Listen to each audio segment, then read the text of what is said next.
Pinocchio. ये कहानी शुरू होती है जोपेटो नाम की एक आदमी से। ये एक बेटे खो चुके थे। उस बेटे का नाम कार्लो था और ये सब विश्व युद्ध के दौरान हुआ था। लगता था जैसे उस बेटे ने इस बूढ़े का जान लेके चला गया। फिर हमें कार्लो को दिखाया जाता है। कार्लो यहाँ पर खेलते खेलते कुछ प्लेन्स को देखता है, जिससे कार्लो खुश होकर दौड़ता हुआ अपने पिता के पास जाता है। इन दोनों बाप बेटे की जिंदगी में कोई कमी नहीं थी। फिर रात को जोपेटो कार्लो को एक बात कहते हैं। वो उसे कहते हैं कि जो जितना झूठ बोलता है उसका नाक उतना ही लंबा हो जाता है। ये दोनों बाप बेटे अपने जिंदगी में बहुत खुश होते हैं। जोपेटो चर्च में जीसस का मूर्ति बना रहे होते हैं, क्योंकि वो एक कारपेंटर होते हैं। वो कार्लो को एक बुक देते हैं। ये किताब बहुत खास होता है। फिर सुबह जोपेटो कार्लो को लेकर चर्च के तरफ निकल पड़ते हैं। जोपेटो एक बहुत अच्छा आदमी होते हैं। इस शहर में लोग उनका बहुत इज्जत करते हैं। फिर ये दोनों चर्च पहुंच जाते हैं और अपना काम करने लगते हैं। ये काम कर ही रहे होते हैं तभी इनको कुछ अजीब सा साउंड सुनाई देती है। जोपेटो समझ जाते हैं कि ये साउंड किस चीज़ का है, इसलिए वो घर पे जाने के लिए निकल पड़ते हैं। ये दोनों बाहर आ चुके होते हैं पर कार्लो एक चिलगुजा भूल गया होता है। वो उस चिलगुजे को लेने के लिए अंदर जाता है। कार्लो अंदर जीसस को देख रहा होता है तभी यहाँ पर एक बम गिरता है और जोपेटो के आंखों के सामने ही उनका बेटा उन्हीं से दूर हो जाता है। वो कार्लो की कब्र पर उस चिलगुजे को बोते हैं। वो वहीं पर ही दिन रात पड़े रहे। समय बीता, वो चिलगुजा का पेड़ भी बड़ा हो जाता है, पर जोपेटो वहीं पर ही रहे। फिर हमें एक झिंगुर को दिखाया जाता है और ये झिंगुर ही हमें ये कहानी सुना रहा होता है। झिंगुर उस चिलगुजे के पेड़ पर ही रहता है और इस झिंगुर का नाम सेबास्टियन होता है। एक रात को जोपेटो यहाँ पर बैठे होते हैं और कार्लो को बहुत ज़्यादा याद कर रहे होते हैं। फिर वो अचानक ही उस पेड़ को काटने लगते हैं। वो इस पेड़ के एक हिस्से को घर के अंदर लेके जाते हैं और उस हिस्से से वो अपने बेटे कार्लो को बनाने लगते हैं। वो उसे बनाते बनाते एक काठ पुतला बना देते हैं। फिर वो सोने के लिए चले जाते हैं। सेबास्टियन का घर उस पुतले के अंदर होता है। फिर थोड़ी देर बाद यहाँ पर एक रक्षक आती है और सेबास्टियन से कहती है, तुम सब कुछ अच्छी चीज़ उसे सिखाओगे। फिर वो रक्षक उस पुतले को जिंदा कर देता है और उसका नाम पिनोकियो देता है। वो इसलिए ऐसा किया होता है कि उस बूढ़े की ज़िंदगी में थोड़ा खुशहाली आए। फिर सुबह जब जोपेटो उठते हैं और देखते हैं तो वहाँ पे वो पुतला नहीं होता है। फिर वो बेसमेंट में जाते हैं। वो वहाँ पे पिनोकियो को देख के हैरान होते हैं क्योंकि वो चल रहा होता है। पिनोकियो बहुत तोड़फोड़ करता है क्योंकि वो नए नए चलना सीख रहा होता है। जोपेटो उसे एक जगह पे बंद कर देते हैं और वहाँ से चले जाते हैं, पर पिनोकियो वहाँ से निकल जाता है और शहर की तरफ जाने लगता है। वो सीधे चर्च में जाता है। चर्च में लोग उसे देख के घबरा जाते हैं, पर जोपेटो उसे वहाँ से लेके चले जाते हैं। पिनोकियो जोपेटो को पापा बुला रहा होता है। ये दोनों घर के अंदर होते हैं तभी यहाँ पर मेयर, उनके बेटे और चर्च के पादरी आते हैं। मेयर जोपेटो को कहते हैं, तुम्हें पिनोकियो को स्कूल भेजना होगा। जोपेटो भी मान जाते हैं। ये जब रात को सो रहे होते हैं, पिनोकियो को कार्लो के बारे में थोड़ा बहुत पता चलता है। फिर पिनोकियो कार्लो के बारे में सेबास्टियन को पूछता है और उसे यहाँ पर कार्लो के बारे में सब कुछ पता चलता है। फिर सुबह ये दोनों शहर की तरफ जाने लगते हैं। शहर में पिनोकियो कार्निवल का एक पोस्टर देखता है। उसे यहाँ पर एक बंदर देख लेता है। फिर वो बंदर अपने मालिक के पास जाता है। उसका मालिक सर्कस का लीडर होता है। फिर वो बंदर उसे पिनोकियो के बारे में कहता है। ये सुनने के बाद उसका मालिक बहुत खुश हो जाता है क्योंकि पिनोकियो एक जीता जागता पुतला होता है। ये दोनों यहाँ पर जीसस का मूर्ति ठीक कर रहे होते हैं। फिर जोपेटो नीचे आते हैं और पिनोकियो को एक बुक देते हैं, जो बुक उन्होंने कार्लो को दिए थे। पिनोकियो भी स्कूल जाने के लिए मान जाता है। फिर वो यहाँ से स्कूल जाने लगता है।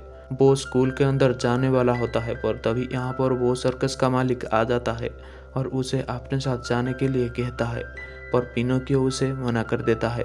पर वो जब लालच देता है तो पिनोकियो मान जाता है और एक डील पर साइन कर देता है। यहाँ पर सेबास्टियन उसे मना करता है, पर उसका कोई फायदा नहीं।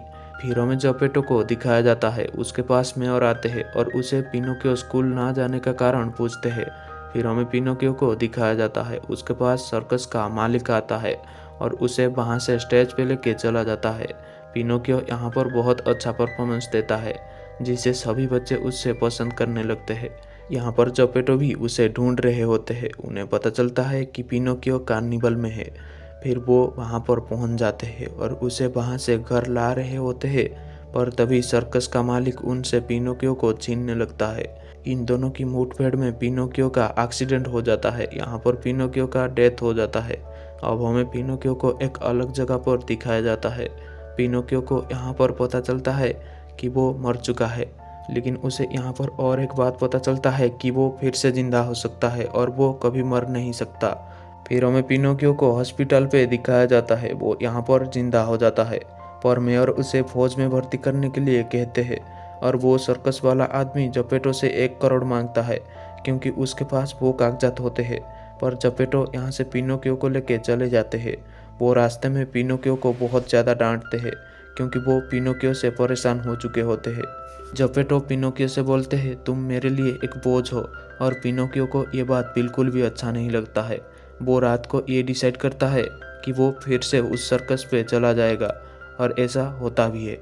वो उस सर्कस के मालिक के पास चला जाता है। वो आदमी उसे देख के बहुत खुश हो जाता है, पर पिनोकियो उसे एक डील करता है। उसका कमाया हुआ मुनाफे से आधा उसके पिता को जाएगा, और ये आदमी भी मान जाता है। फिर सुबह जब जपेटो उठते हैं तो उन्हें पता चलता है कि पिनोकियो यहाँ से चला गया।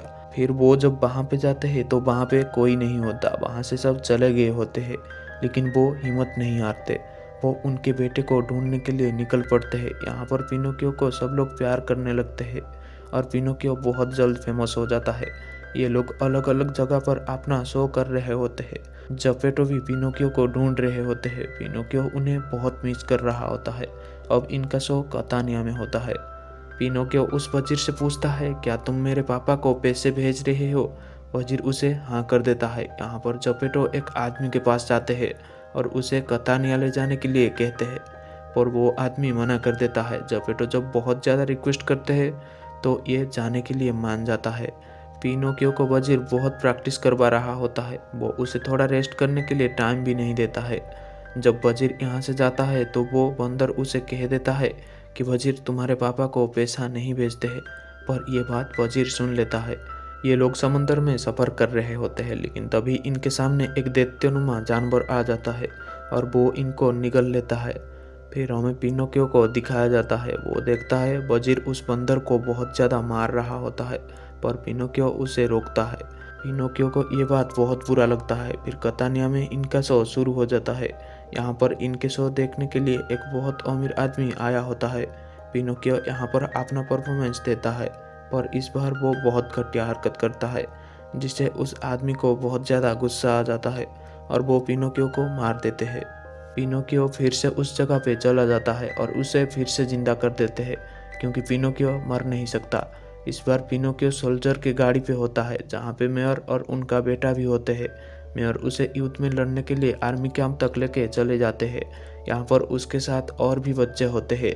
ये लोग रात को सो जाते हैं। रात को मेयर का बेटा और पिनोकियो बहुत अच्छे से टाइम स्पेंड करते हैं। फिर सुबह इन लोगों को ट्रेनिंग के लिए लेके जाते हैं। ये 2 टीम होते हैं, एक मेयर का बेटा का टीम, दूसरा पिनोकियो का टीम। इन 2 टीम में से जो पहले झंडा लहराएगा वहीं इसे जीतेगा। फिर इनका ट्रेनिंग शुरू हो जाता है। पिनोकियो और मेयर का बेटा एक साथ उस टावर के ऊपर चढ़ते हैं और एक साथ ही झंडा लहराते हैं। ये दोनों बहुत खुश होते हैं, पर मेयर उसके बेटे को कहता है पिनोकियो को गोली मार दो, पर मेयर का बेटा ऐसा नहीं कर पाता है। वो गोली मारने के लिए मना कर देता है। ये लोग बहस कर ही रहे होते हैं, तभी यहाँ पर एक बम आकर गिरता है, जिसे मेयर मारा जाता है। पिनोकियो एक पहाड़ के ऊपर पड़ा होता है। उसके पास वो वजीर आता है। वो पिनोकियो को जला के मारने वाला होता है, पर वो बंदर उसे बचाता है। यहाँ पर वजीर का भी डेथ हो जाता है। पिनोकियो और वो बंदर भी पानी के अंदर गिर जाते हैं। ये दोनों पानी के ऊपर होते हैं। इनको भी वो दैत्य निगल जाता है। ये उस दैत्य के पेट के अंदर होते हैं। पिनोकियो जब आगे जाता है तो यहाँ पर उसके पिता भी होते हैं। ये दोनों इन दोनों को देख के बहुत खुश होते हैं। यहाँ पर ये लोग बैठे होते हैं, तभी सेबास्टियन को एक रास्ता मिलता है और ये लोग यहाँ से जैसे तैसे करके निकल जाते हैं। पिनोकियो एक बम के ऊपर लेटा होता है, पर उसे वो दैत्य फिर से निगल जाता है। वो पिनोकियो के साथ उस बम को भी निगल लिया होता है। अब दैत्य जपेटो के पीछे होता है, पर पिनोकियो उस बम को एक्टिवेट कर देता है, जिसे उस दैत्य का चिथड़े उड़ जाता है। पिनोकियो फिर से उस जगह पर पहुंच जाता है। अब पिनोकियो जल्दी में होता है, जिसे वो उस नियम को तोड़ देता है और वो कभी भी अमर नहीं हो सकता है। पिनोकियो पानी के अंदर जाता है और वो जपेटो को बचाने की कोशिश करता है। यहाँ पर पिनोकियो का एक हाथ नहीं होता है, फिर भी वो यहाँ पर अपना जान लगा के कोशिश करता है। आखिरकार वो जपेटो को बचा लेता है, पर पिनोकियो यहाँ पर अपना जान खो देता है। उसे देख के जपेटो बहुत दुखी होते हैं। फिर यहाँ पर वहीं रक्षक आते हैं। सेबास्टियन उनसे अपना ख्वाहिश मांगता है। वो कहता है आप पिनोकियो को जिंदा कर दो, और ये रक्षक उसे जिंदा कर देते हैं। फिर पिनोकियो की शरीर में जान आ जाती है। वो जपेटो की गले से लग जाता है। ये लोग यहाँ पर बहुत खुश होते हैं। फिर ये घर लौट आते हैं और यहाँ पर अपनी ज़िंदगी बिताने लगते हैं।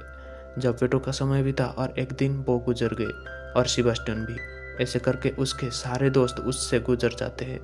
फिर पिनोकियो यहाँ से चला जाता है और ये कहानी यहीं पर ख़त्म हो जाती है। आशा है आपको ये मूवी अच्छी लगी होगी। अगर अच्छी लगी है तो प्लीज़ वीडियो को एक लाइक और चैनल को सब्सक्राइब कर देना।